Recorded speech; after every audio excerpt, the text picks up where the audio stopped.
Hello humans. Hello humans. How are humans later in the morning? Still 17th, and we're heading back out. I got some stuff done, and I gotta get out and get some chores finished. But let's talk time for a minute, time and hyperspace. Humans can reach hyperspace by way of psychedelics. When you go to hyperspace, you have to use a particular technique where you can use microdosing to get there. It's more controllable than shamanic levels, it's a shorter duration. I'm talking about mushrooms or mescaline, not like DMT. DMT is like a cannon, it just blows you right through hyperspace. You don't have a chance to take off your rain gear and set a spell. You're just blown right through it. Anyway, in hyperspace, there is no sensation or appreciation for duration or time in that regard. Hyperspace is the incredible now. It is the perpetual now. There is no thought in hyperspace of any time other than that particular instant that you happen to be in. There is time in your awareness of time. When I was there, I would kick back when I had mescaline. I would kick back and talk to this guy that had sort of a flat head and slightly yellowish skin, and had his emotions riding up over on the top of his skin. They were like biophotons that were emitted through the skin that were colored, and they reflected his emotional state or hormonal or whatever. I mean, you don't get like an encyclopedia knowledge. It takes fucking years to extract out of your experience. So, it's not like it's crystal clear at any given moment what the hell's going on relative to such details. Other things are crystal clear. Speaking of crystals, time in hyperspace was crystal in nature, and it moved in this like riverbed. Now, bear in mind, in hyperspace, everything is alive. Every single fucking molecule is screaming for your attention, trying to get hold of you. Basically, what's happening is you are inundated with all of the frequencies of all of the stuff that's in hyperspace, not just your own body, which you're continually aware of in a way that you cannot grasp when you're out of hyperspace or if you've never been there.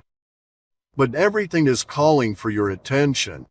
So, to look at time and study it and study the crystals of time within the riverbed is a monumental task because the riverbed itself is screaming for your attention. The non-water that is there is screaming for your attention. All of these things are going on, and so it's very difficult to get focused and learn shit.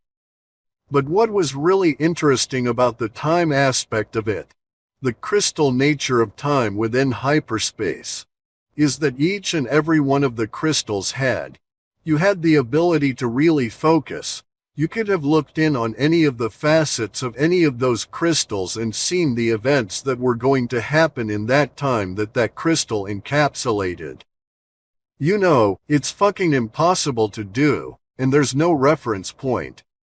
So just because you might have seen something in one of these crystals that was like a landslide or a big fire or something, well, there's no anchor. There's no way to tell where in all of our universe those events were taking place. It wasn't like you were given anything that was specific to you. But it might have been on a planet that you would never even know of, never even know its name. And just because you thought you saw humans on that planet doesn't necessarily mean they were actually there. This shit is tricky. This is one of those reasons why my journey through hyperspace is one of the reasons why I don't accept the idea of Joe of JSNIP 4 with the idea of quote spirits as these somehow, I guess semi-divine, you know, I mean. He's really a little vague about what these spirits are. He's basically saying they are somehow beings or life or whatever outside of himself that provides these visions in his dreams, and it's like okay, I can understand getting visions and dreams, and I do agree that his dream about reaching 300 or reaching 38,000 on Bitcoin and then the crash actually was prophetic. That again, happened because he fell out of the sky in an airplane when Bitcoin reached 38,000, and he sold right. So, but here's the thing.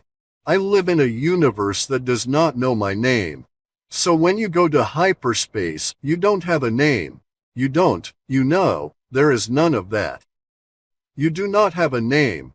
Names are attached to bodies. Alright. So here's the thing, in my universe, the universe doesn't know who the fuck I am, and in any apparent seeming favoritism on the part of the universe for me specifically has to be taken into the context of that moment in terms of what the universe needs to have done. It's not for me, it's for its own purpose, right? So the universe may seemingly do something that favors me in order that something else may occur that I'm totally unaware of. And if I'm an ignorant pig, as most humans are, and I'm saying most humans like 99.99999% of humans don't get this, in their world, they would have something that favored them. So, in this case, Joe very easily could have slipped into that thing where he could have gotten the idea that the universe favored him by keeping him alive through that crash. And that was a point of seeming, I mean like really fucking lucky, favoritism on the part of the universe. But what you have to understand from my perspective is that we live in a very mechanistic universe, and it wasn't that the universe was being kind to Joe, it's that it needs Joe later on, so you don't die before your time in this universe, right? I'm proof of that, but the universe kept saying, hey fucker, you screwed up, but I'm not done with you yet, right? And so Brock brings me back, and poor Joe has had this happen. Now I know guys that have had stuff that was nearly as miraculous as that, right? I'm not quite as dramatic as Joe's falling out of the sky, but I know a guy that was on a river patrol PT boat in Vietnam, okay? And there were like 11 people on the boat. They usually have a crew of 3 or 4 people. This was in the Mekong Delta, and they were patrolling and shit, right? And the boat was destroyed by an RPG basically. It was a rocket, and the whole boat just is like obliterated, and this guy survived all the other 10. So this guy, he thought it was like personal, okay? The universe liked him for more than just his participation in stuff, and so this guy, he went, totally batshit religious, and he's an evangelical preacher now. And actually, he's gone a little bit crazy on it. And I don't know what the universe is gonna do with him if it already has used him or whatever the fuck, but his life is not doing well.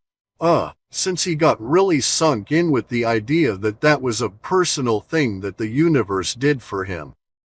So, I don't see Joe surviving the airplane crash as favoritism from the universe for Joe's benefit. Joe's benefit in surviving, in my opinion, is like a side effect, an artifact of what's going on because the universe does not know our names.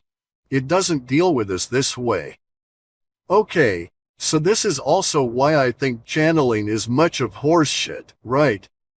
So, now there are non-corporeal entities in our existence that we can interact with them. It gets really complicated. I don't want to go into all that shit at the moment. And so you can open yourself up to shit, right? It is not what you are thinking in terms of demons or being this constructed being and so on. You really need to read a nice chapter 4 in Thinking and Destiny to get into the whole mishmash of that deep part of this woo. That's not my point here to discuss that. I wanted to discuss the nature of time and relativity, but not relativity the way that Einstein defines it, but actually relativity to consciousness. So, in my world, time powers everything, and it powers everything through this pulse. and that pulse leaves an after effect within our material that we call time with a little t, and that isn't really duration, it's our ability to sense duration. Well, fuck, it was a sheriff going like 90 miles an hour the other direction, no sirens, but his lights going. We had all kinds of accidents. We had terrible weather out here. People have got frozen pipes up or down in all of the ground in the area south of me. We've been so far, we've been lucky with that, but it's really been brutal. It's been the worst year in the years I've lived on the coast here for storms. Anyway, so time powers everything through the pulse. The after effect of the pulse is duration, and neither of the and the pulse exist in hyperspace, but duration does not. You have no sensation of the passage of time in your hyperspace, and so it is factual to state that you can actually, if you could arrange it, it could be done deliberately, but I have, let's say accidentally, universe wanted me to know this.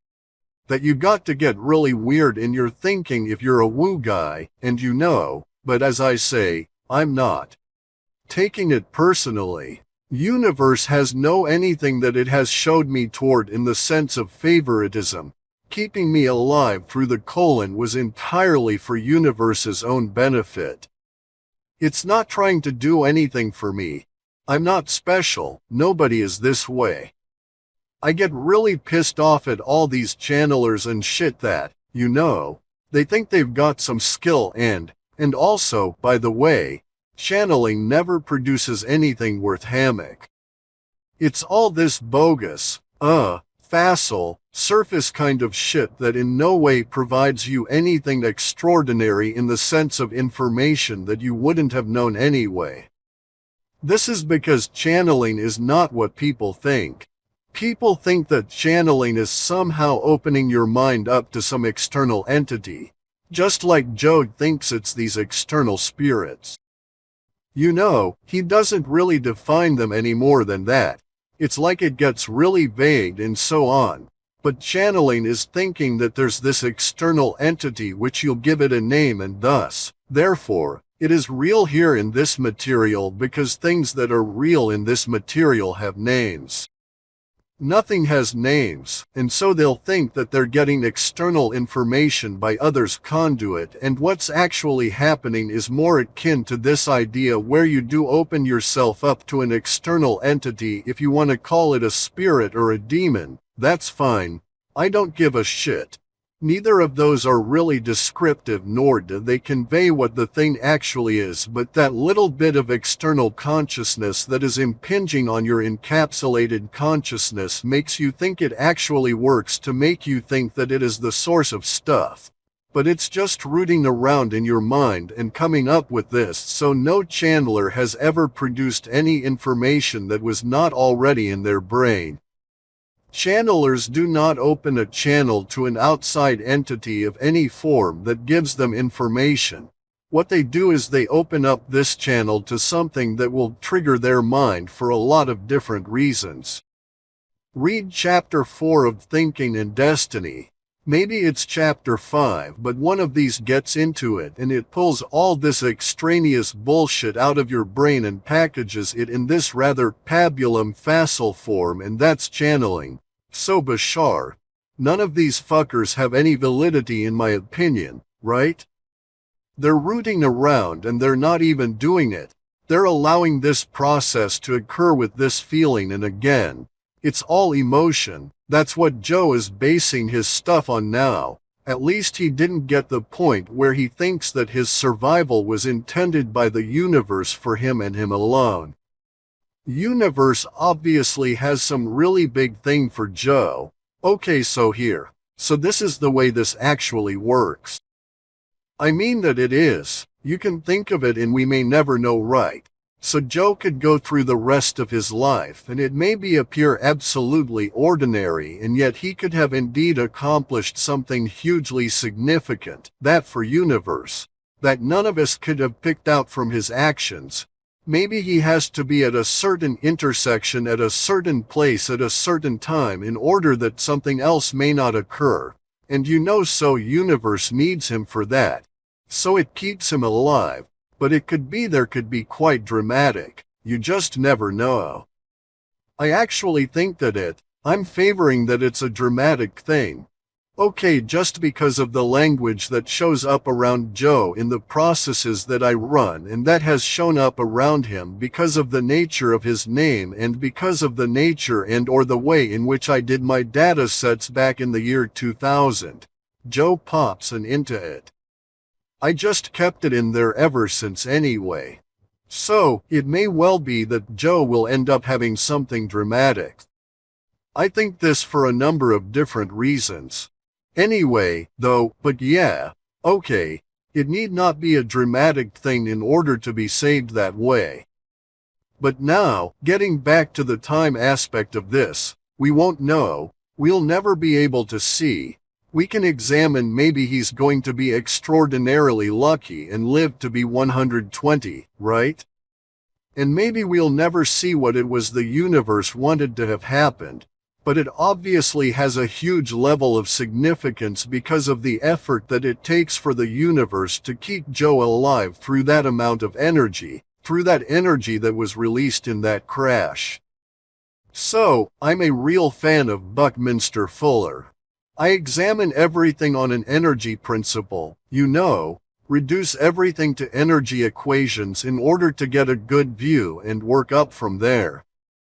There was a huge amount of energy that was liberated in the process of Joe doing that crash, and we do not see the resolution of that energy in the sense that, if we thought of it in my language terms, this would be building tension, and we have yet to have any release around it really. But anyway, the nature of time is such that irreversibility is the key in looking at all kinds of things, especially in energy analysis calculations. So, I'm favoring the idea that Joe has some fairly dramatic stuff ahead of him in the future, obviously to the benefit of something that the universe wants to have happen. And it may be off a number of years, we just don't know, could happen tomorrow. That's just the way this shit goes. But I'm of the opinion that that's the way this is going to be, because of the sheer amount of irreversible actions that took place in that crash. It's all right, I'm not going to get into that. Just too tedious to detail irreversibility and how it really works. And you can actually examine energy equations for events and say at this point there was an irreversible action. So, in like the case of Joe's crashing, he's flying along and conditions force him to try and land. He's in the process of trying to land, get underneath this cloud cover, and so there were a couple of points of irreversible action. Once he was under the cloud cover, he was not coming back up through it, right? So that was irreversible at that point. Once he pulled out on his fuel lever to get more fuel, to get more power, and it did not work, and then he pushed it in and did it again. That was an irreversible action. At that point in his mind, he was aware that it wasn't going to do any good to be fucking around with that anymore, and he had to concentrate on keeping his ass alive. Each and every one of these stages accumulate a number of irreversible actions. If you deal with time in a particular way and plot it within your energy calculations, based on one of the factors being irreversible actions, you get a very interesting picture of what Joe survived and the amount of fucking around the universe had to do to accomplish that. Those are, as we note, really fucking rare for people to have crashes and walk away. So, I went looking to see how statistically unlikely that was, and I could not come up with a meaningful number that said, it was like 1 out of X number of crashes. Because we go whole years here in the United States, and I was just planning on single-engine planes, 6-seaters are smaller, 4 is really what Joe had, I think. But you can't. The FAA doesn't keep all the records that way, so it's really difficult to look. But if you go and look at all this shit, we go years without that occurring. So, we go years where every single crash that we have is a small plane. There's totally irreversible damage, and look at what happened to Joe, right? His plane was irreversibly damaged. All of this kind of shit was irreversible, his mind was affected, but his body was not irreversibly damaged. That is so rare I could not find a meaningful metric by which to judge it in the past, in our recent aviation history. So it's that fucking rare. So in that sense, I think, wow, the universe likes Joe, but that's not necessarily good, right? Because that means the universe is going to use your ass for something else, and you may not like that. If it had been my brothers, I would not have been here for these past 5 or 6 years. Yes, I've contributed, and so on. And maybe there's more shit I've got to do, which is my thinking anyway. But from my particular perspective. Anyway, though, time at that level, time is the motive force for the creation of the universe, for the magnetism that holds everything together, for the creation of ether, psychic events. All of this kind of stuff is something that is totally, completely absent in the thinking of the normies. They think because of Einstein that time is a dimension, right? And they can never really wrap their heads around it. They can't describe it, but they think that time is like the fourth dimension, in the sense of length, breadth, and width, and then time duration, and it is not a dimension at all. Like the dimensions, though, you could alter material fact to your relative to time. So you can do things like time compression, time dilation. You can't travel in time, though, and all that Einstein and stuff is really bogus that way, in the military. A number of governmental guys, are following me on Twitter and Substack, okay. And it's just really curious, their particular approaches to doing so. So they think that I'm onto something relative to this. But let me say that, in my opinion, all the guys that are reverse engineering spaceships don't understand time, and they're making some assumptions that are not valid and probably going to come back and bite them in the ass later on. This would include the guys at Lockheed Martin, who have reverse engineered the machinery and know how to drive it and stuff, right? They don't understand what they're doing relative to the flow of time, the nature of time, the pulse that creates the material, and this concept of irreversibility, which is inherent in time. Okay, so time is all about irreversibility. It does not want, and it prevents the undoing of events. All of that is a fake understanding of reality, that you can undo something, that there is a possibility for recompense, there is debt that is accrued when you wrong someone, and you carry that debt forward in time, and you may be able to make amends, but you can never undo the wrong that caused that offense in the beginning, and you can't go back and fix it. And all of our thinking and wishful thinking about time travel will be disappearing here in a fairly short period as we get into our encounters with space aliens and all of that. But anyway, so, Kozyrev, the astrophysicist, a brilliant astrophysicist out of Russia in the last century, was able to identify active principles of time by which you can actually manipulate local time effects on the material. You can't alter the time itself because that is what creates the material, but you can take advantage of understanding time and cause effects within the material on matter, including ourselves, with time, but you can't push us through it in any way, shape, or form. Now maybe, we can get into that some other period, another one of these talks. You can view, in my opinion, you can do some level of viewing, like remote viewing out of our current time, but then you're getting into some really, wooey areas there where you gotta be, where you have to go into it assuming that you'll never know, that there will never be any certainty, and that most of it is probably bogus, so to a certain extent I can't, why bother? Anyway, okay, so in hyperspace, there are beings there that are not there by way of psychedelics. They're where they're there by way of some form of technology, and they appear to you when you're taking psychedelics and you're in hyperspace as something other than all of the other chattery shit that's all around you.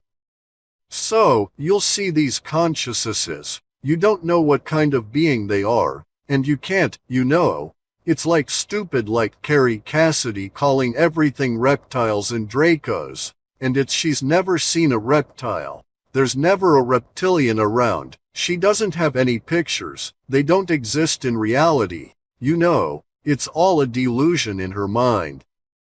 But in hyperspace, there are beings there, but you don't know what the fuck they are. But you know that they are unlike you in that particular state in getting there. And these guys are like, you might say, hunkered down there like the road warts, the little bumps on the road, right? Their appearance within hyperspace is this little rigid shell that moves a little bit, so on, but it's not like the frenetic activity of everything else. But you definitely know that there's consciousness in there, and that it's watching you as you're off doing stuff. But you also know that it's, let's just say, mechanistically there, right? It is tied to that machinery and doesn't have the freedom that you do when you're there on a psychedelic to go wander around and explore stuff, and that sort of thing. These guys are like static. There may be some point. I think that these guys are there by way of this mind-to-machine interface technology because there's a whole lot of stuff in the ancient human literature, from the people that did the mind-to-machine interface controllers on behalf of the Elohim, and reported essentially describing experiences in hyperspace very much as we experience them only there. They're talking about it from the perspective of being one of those road warts on the surface of hyperspace, just looking in, and not being able to walk around and stuff. I'm certain you can learn things, but you know how useful it is, I don't know. Nonetheless, though, so these guys are there in this form, and we see them, but they are, I say, isolated from the huge level of knowledge that you get from hyperspace, but it's kind of like, they don't participate in irreversible acts in hyperspace the way you do. So, if you're in hyperspace, and you can do things that are irreversible, and as I did when I was interacting with the guy who has the emotions on his skin, and again, he has a name, I'm certain, but I don't know, you don't talk to people, it's all mental. You have to draw pictures and do all different kinds of weird shit to get ideas across. Some ideas just float right on out. So, I was sitting on what appears to be a rock, which was, bitching and moaning at me for sitting on it in hyperspace. And I'm sitting next to this guy with his emotion on his skin. And he's lying next to the riverbank there. And he directs my attention down into this little shallow river that has non-water in it. I can't describe that, but non-water. But at the bottom of it are all these time crystals. And then I saw the time crystals all move. Not in unison, but in more like a series, One starts downstream, and then the next one, and the next one, and the next one, sort of in a series. So, he was able to convey to me the idea. Watch, something's going to occur. And then I saw irreversibility occur. And then I learned so much from watching that occur, right? I don't think that these other guys that are there mechanistically have that ability to get into it and understand what the hell is going on, simply because it is mechanistic for them. But they're certainly there in attempting to do things. It may be that those are simply representations of people that are using the mind-machine interface at that moment. And they're not attempting to be in hyperspace, That's not their goal, but rather that is just where that activity takes place. There's so much we don't know. We're really truly ignorant pigs. But unlike our academics and stuff, us woo people will indeed accept those possibilities and we'll discuss them actually openly and so on, right? So this is what really is. You have to watch out for with all of these. Like as I was saying in the other talk, all these new alternative voices that have been identified for you, put together, packaged, and so on. So, Naomi Wolf, I like her, I've talked to her in the past, she's a pretty good thinker, and I love her writing, but she's compromised, right? She's now in this organization, and she can be directed, controlled. There's money involved, and there's social pressure, etc., etc., and so she's compromised. And so I won't accept everything she writes as being necessarily 100% organic. Justice with Brett, and Heather and Eric and all these other fuckers. None of the academics have a clue as to the idea of irreversibility and its function here in our material. It is probable by the end of this year that some of these academics will indeed come across this understanding and have to grapple with it, and this will be because of the reappearance of the yellow heen or space aliens. We don't know for sure it's going to be yellow heen. We don't know who the fuck it is. But there's irreversibility going on in the form of battles, contention, and it's really picking up. If we were to look at this at a realistic level and do an essay on the amount of energy involved in and just make some guesses as to the resources available to the people that are our beings that are being attacked, I would suggest that maybe this could be sustained for about another 6 or 7 months. And we would have some form of a conclusion, either in that period of time the assaulting forces will overwhelm the defenders, or the assaulting forces will, potentially, and there's a lot of potential, so this is basically a big-ass guess, but would potentially diminish the resources to the point that they would stop and make an essay as to what they're attempting to gain for the expenditure of resources. So, in other words, I'm saying I don't think they can keep the expenditure of energy at this level for more than another 7 or 8 months without there being some form of an irreversible act in the sense of a conclusion to some level of the contention. So, there's that. Now that is worrisome to me, because it instantly begs the question to me, and that is, once the activity on the moon, once the contention on the moon is resolved one way or another, does that mean that we're going to be visited here on Earth by somebody also intent on an irreversible action? I don't know, right? You can postulate it any number of ways. It's fraught with error no matter how you do it, and it's all conjecture at this point. We will be seeing some level of resolution. We should be able to see it, and then we'll have to decide, it's pending towards us. So, if we were to postulate that the Lohim on the moon are fighting it out with whoever the fuck the ringmakers at Saturn are, then would the ringmakers come here after they destroyed the yellow heen? They may. I certainly do think they would destroy the yellow heen. Just given the amount of resources and energy shown by the civilization, or whatever the fuck we're going to call it, that's out there making those rains. So anyway, a lot of speculation, but part of that speculation is pointing to datasets that are accruing now, suggesting that we're going to hit this, okay.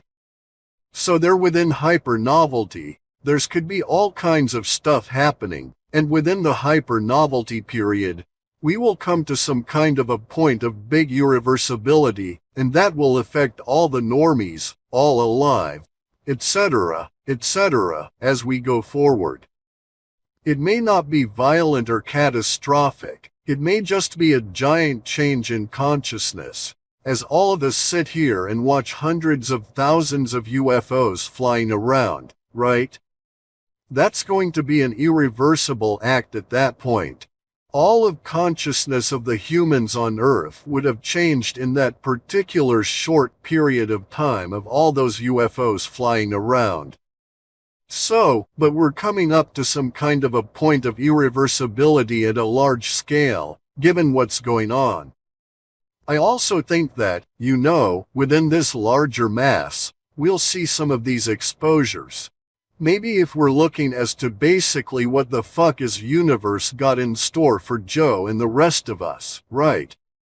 But, he's a good temporal marker because the universe kept him alive through a hugely devastating energetic event, which was falling out of the sky in that airplane. Anyway, guys, I got to get stuff done. I'll do some more of these as I can.